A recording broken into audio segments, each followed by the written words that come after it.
Իմ անունը Հայկույի Հայկազի Մարգարյան, պատերազմի եռակի մասնակից, Մահապարտների կանանց խորհրդի նախագահ, իմ տատիկը երբ ես փոքր երեխա էի, ինձ պատմել է, թե թուրքերը ոնց են մորթել իր աչքի առաջ իր ծնողներին եւ ասել են, որ ինքն էլ ակոտա սովետ կսատկի ձեռք չտակ։ Ցավոք, այսինքն ոչ թե ցավոք, բարեբախտաբար իմ տատիկը որփանոցում մեծացել է, եկել, հասել է Հայաստան, բայց ամեն անգամ ինձ պատմություններ էր պատմում, թե թուրքերը իրենց գլխին ինչ օրիններ են դրել եւ ասում էր բալաջան, այս ազերիները թուրքեր չեն, սրանք թուրքի մնացուկներն են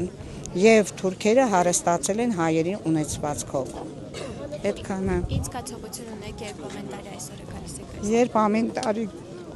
գալիս եմ այստեղ, նախ ես հուզվում եմ, կներեք, եւ յուրաքանչյուր հայ պարտավոր է հարգելու այս հիշատակը, վառ հիշատակը մեր անմեղ զոհերի, որը կոչվում է ցեղասպանություն, եւ մենք հայը այն ազգն է, որ շատ պատերազմների միջով անցավ եւ քանի այսպես ցեղասպանությունների միջով անցանք։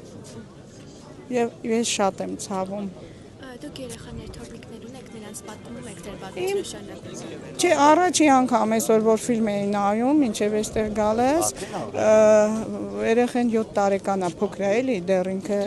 թոռնուհիս 7 տարեկան է, ասեց տատիկ ինչ ես լացում, իր մաման իրան ասեց, որ այսպիսի բան է եղել, բալես։